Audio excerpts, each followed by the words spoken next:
안녕하세요. 김태훈 목사입니다. 빵집 목사의 뚜벅뚜벅 메시지. 오늘은 창세기 묵상 9번째. 하나님과 동행했다는 것의 의미는? 하나님과 동행했다는 것의 의미는? 창세기 5장 1절부터 32절의 말씀 가지고 오늘도 뚜벅뚜벅 메시지 시작하겠습니다. 오늘 보면 창세기 5장에 보면 아담에서 노아까지의 계보를 밝히고 있죠. 아담에서부터 노아까지 계보를 밝히면서 인생 이력들을 간단하게 기록하고 있습니다. 하나님께서는 사람들이 이 땅에서 소중히 여기는 부귀영화, 학벌, 소유, 명예, 권세 따위엔 안중에도 없으시다는 듯이 단지 뭐라고 표현을 해요? 누구는 몇 세에 누구를 낳고 얼마를 살다가 몇 세로 죽었다. 이런 것뿐입니다. 몇 세에 누구를 낳고 얼마를 살다가 몇 세로 죽었다. 그렇게 나오다가 문득 에녹에 이르러서 그 필체가 바뀌어지고 그에 대한 설명이 첨가되고 있습니다. 뭐래요? 에녹은 65세에 무드셀라를 낳았고 무드셀라를 낳은 후 300년을 하나님과 동행하며, 여러분, 에녹은 아담의 7대 손이고 노아의 친할아버지입니다. 이 땅에서 큰 기적을 일으키며 살았던 사람도, 큰 사업가도, 위대한 정치가도 아니었습니다. 단지 300년간 하나님과 동행했다. 이것이 그의 이력의 전부입니다. 이 한마디를 하기 위해서 성경은 창세기 5장을 할애하고 있다고 볼 수 있겠습니다. 이 한마디를 위해서 아담부터 노아까지 족보를 기록하고 있다는 것이죠. 여기서 모든 사람은 지냈다, 살았다 라고 했는데 유독 에녹은 동행했다, 함께 걸었다, 이렇게 표현을 쓰고 있습니다. 또한 등장인물 모두에게 죽었더라, 이렇게 표현합니다. 그런데 에녹에게만큼은 뭐라고 그러냐? 세상에 있지 아니하였더라, 이렇게 표현을 쓰고 있습니다. 창세기 11장에도 족보가 등장하지만 여기서는 죽었더라 라는 표현이 없습니다. 그런데 왜 오늘 본문에서는 죽었다를 계속 강조할까요? 그것은요, 에녹이 하나님이 그를 데려가심으로 세상에 있지 않았다, 이 말씀을 강조하기 위해서입니다. 하나님과 동행했다. 하나님과 동행했다. 이것이 무엇이길래 이토록 엄청난 가치를 부여한단 말입니까? 이 동행한다 라는 말은 함께 걷는다, 함께 산다, 함께 산책한다, 이런 뜻입니다. 사랑하는 연인들이 함께 지내다 보면 하루에는 너무 짧습니다. 그래서 여자친구의 집 앞까지 바래다 주죠. 또 거기서 헤어지기가 아쉬워서 이번엔 남자친구 집까지 갑니다. 그리고 나면 또 여자친구를 혼자 보낼 수 없잖아요. 다시 여자친구 집까지 함께 걷습니다. 너무 사랑한 나머지 떨어져서는 못 살겠다. 그래서 한 집에 살자. 이게 여러분 결혼 아닙니까? 동행한다는 의미는 서로 떨어질 수 없어 함께 사는 것을 말합니다. 그러므로 오늘 보면 24절, 에녹이 하나님과 동행하더니 하나님이 그를 데려가심으로 세상에 있지 아니하였더라.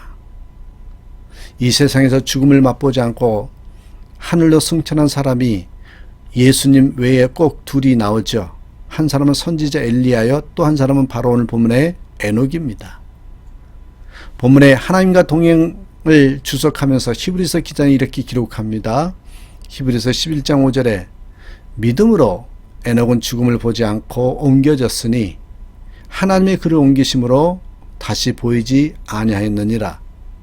그는 옮겨지기 전에 하나님을 기쁘시게 하는 자라 하는 증거를 받았느니라. 하나님을 기쁘시게 하는 것. 여러분, 하나님을 기쁘시게 하는 것, 이게 곧 동행이라는 설명입니다. 자, 그렇다면 오늘 본문에서 믿음 생활이 무엇인지를 알 수 있습니다. 자, 믿음 생활이라는 게 무엇일까요? 오늘 본문을 통해서 잠깐 설명합니다. 첫째입니다. 믿음은 하나님과 더불어 동행하는 삶이다. 하나님과 더불어 동행하는 삶이 믿음이다. 이렇게 정의를 내릴 수 있겠습니다. 하나님은 에덴 동산에서 동행하기 위해서 사람을 창조했습니다. 그러나 죄를 짓고 그것에서 쫓겨난 사람은 하나님과 동행할 수가 없었습니다. 이 시대를 기록하는 창세기 6장 3절에 여호와께서 이르시되 나의 영이 영원히 사람과 함께 있지 아니하리니 이는 그들이 육신이 됨이라 라고 했습니다. 하나님과 동행하는 영이 없는 육신과는 함께하지 않겠다, 이 말씀이십니다. 바로 이런 시대에 에녹은 하나님과 동행했습니다. 성경에 에녹이 특별히 훌륭하고 뛰어난 사람이라는 기록은 없어요. 당시 알려진 영웅도 아니었습니다. 가인처럼 큰 성을 쌓았다는 기록도 없습니다. 남에게 아들들처럼 기술자도 대음악가도 아니었습니다. 그렇다면 여러분, 믿음 생활이 무엇인가? 결론이 분명해졌습니다. 믿음은 하나님과 더불어 동행하는 삶이다. 미가서 6장 8절에 이런 말씀이 있습니다. 사람아, 주께서 선한 것이 무엇임을 내게 보이셨나니 여호와께서 내게 구하시는 것이 오직 정의를 행하며 인자를 사랑하며 겸손하게 내 하나님과 함께 행하는 것이 아니냐. 믿음이란 큰 업적을 쌓고 대단한 자리를 차지하고 출세하고 성공하는 성공주의가 아닙니다. 믿음이란 지식을 쌓고 어떤 신비한 교리를 배우고 성경의 난해 구절을 설명하는 그런 것이 아닙니다. 대개 하나님의 능력이 아니라 자기 힘과 재주로 큰일 하려다가 병들고 인격 망가지고 신앙 잃어버리게 됩니다. 보십시오. 성경은 에녹이 살다간 삶의 가치를 한마디로 요약하고 있습니다. 이것은 에녹의 묘비와도 같은 메시지죠. 에녹은 하나님과 동행했다. 에녹은 하나님을 기쁘시게 했다. 이 클레어 루스라는 훌륭한 신앙인은 이 땅을 마치는 날 살아온 삶을 한 문장으로 요약할 수 있다, 이렇게 말했습니다. 여러분에게 물어보겠습니다. 여러분의 일생은 어떤 문장으로 요약될 수 있을까요? 한번 우리 고민해 보십시다. 에녹은 하나님과 동행했다. 에녹은 하나님을 기쁘시게 했다. 이 문장이랍니다. 자, 그렇다면 두 번째로 믿음 생활이란 무엇일까요? 끝이 있음을 민감하게 느끼고 살 때 삶의 변화가 온다는 것입니다. 정말 여러분 삶의 변화를 또한 성숙을 또한 여러분 매일매일 거듭난 그런 성장의 삶을 살기를 원한다면요, 끝이 있음을 민감하게 느끼면서 살아야 한다는 것입니다. 본문을 읽어 내려가다 보면 우리의 눈길을 머물게 하는 단어가 있어요. 22절에 무두셀라를 낳은 후 300년을 하나님과 동행하며, 여기서 여러분 무두셀라를 낳은 후 하는 말이 한번 우리가 주목해 보아야 됩니다. 무두셀라를 낳은 후. 에녹이 무두셀라를 낳기 전까지는 하나님과 동행했다는 기록이 없습니다. 무두셀라를 낳게 된 것이 하나님과 동행하게 되는 어떤 결정적인 계기가 되었다, 이렇게 말할 수 있겠죠. 이 고전어 연구가인 뉴베리라는 성경학자는요, 무두셀라라는 말의 뜻을 문자대로 하면 창을 던지는 사람, 창을 던지는 사람이라고 그렇게 말을 합니다. 이 마을과 마을 사이에 전투가 벌어지게 되면 한 마을을 정복하기 위해서 제일 문제가 되는 것이 그 마을 입구에서 마을을 지키는 무두셀라, 창을 던지는 사람이었습니다. 그러므로 대적자들은 창을 던지는 저 사람만 없어지면 저 마을을 우리가 점령할 수 있을 터인데 하고 생각했을 것입니다. 이런 견해에서 덧붙여서 우리가 무두셀라는 이름에는 언제나 이런 의미가 따라다니게 되었습니다. 그가 죽으면 심판이 온다. 그가 죽을 때 그 일이 일어나리라. 내가 죽으면 뭔것이 온다. 내가 죽으면 뭔것이 쏟아진다. 여기 뭐가 온다는 말입니까? 내가 죽으면 홍수가 온다. 홍수가 쏟아진다. 심판이 온다. 심판이 쏟아진다. 이런 말입니다. 하나님께서 어느 날 사랑하는 에녹을 찾아오셨습니다. 에녹아, 세상이 많이 타락했지. 내가 이 세상을 심판할 수밖에 없다. 네가 자식을 낳게 될 텐데 이름을 무두셀라라 하라. 이 아들이 죽는 날 세상에 심판이 임하게 될 것이다. 인생의 끝이 있구나. 역사의 심판이 있구나. 여러분, 이 진리를 깨닫는 데서부터 모든 신앙생활이 달라지기 시작합니다. 오늘도 마찬가지입니다. 끝이 있음을 민감하게 느끼고 살 때 우리 삶의 변화가 온다는 거 잊지 마시기 바랍니다. 사랑하는 여러분, 우리의 생명이 오늘이라도 끝날 수 있다. 우리의 건강이 오늘이라도 끝날 수 있다. 우리의 기업이 오늘이라도 끝날 수 있다. 여러분, 이 사실이 하나님을 기쁘시게 하는 삶, 하나님과 동행하는 삶, 경건의 삶에 어떤 계기를 줍니까? 어떤 통찰을 줍니까? 어떤 결단을 줄 수 있을까요? 여러분, 이렇게 물으면서 살아야 신앙인입니다. 마지막으로 한 사람을 좀 소개해 볼게요. 박종열 목사님이란 분이 자기 이야기를 이렇게 이야기해요. 이분은 어린 시절 평양신학교에서 공부할 때 일입니다.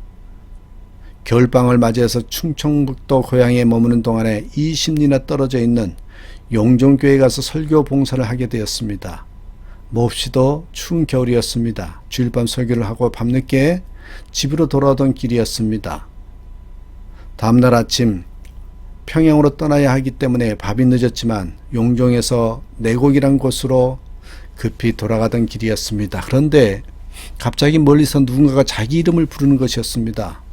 깜짝 놀라서 뒤를 돌아보니 멀리 어둠 속에서 종려라 종려라 부르면서 누군가 쫓아오는 것 같았습니다. 그 동네에 박전도사 하는 사람이라고는 교인들밖에 없는데 그들이 종려라 종려라 하고 부르면서 쫓아올 리는 마음에 있기 때문입니다. 그럼 누굴까? 도둑놈일까?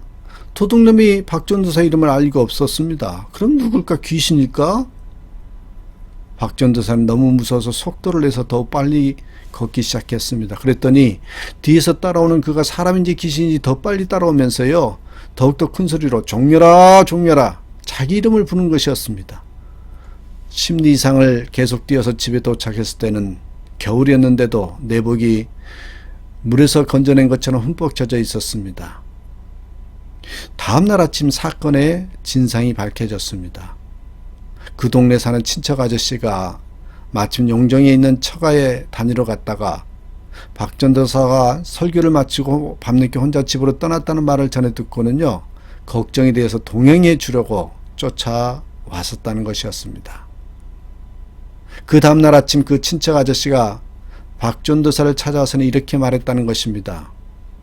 종려라, 너 걸음이 왜 그렇게 빠르냐? 네 걱정을 하면서 계속 쫓아오는데 너를 따라잡지 못했다. 박 목사님은요, 지금도 그날 밤의 일을 회상하면서 많은 것을 깨닫는다고 말씀하셨습니다. 인생길을 혼자서 걸어가는 나를 걱정하시는 주님께서 나를 쫓아오시는데도 나는 그것도 모르고 혼자서 도망치고 있는 것은 아닌가. 그래서 모든 것을 나 혼자 내 힘으로만 감당하려다가 지치고 쓰러집니다. 여러분, 하나님과 동행하십시다. 주님께서 멈추라 하시면 멈추고, 쉬자 하시면 쉬고, 달려가자 하시면 달려가는 것입니다. 이 땅에서 최고의 기적 중에 하나는 죄인된 내가 하나님과 함께 살고 하나님과 함께 걷는, 동행할 수 있다라는 것입니다.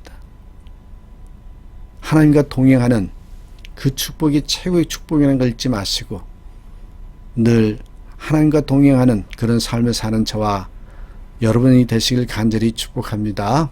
오늘도 고백합니다. 나는 예수님 때문에 행복합니다.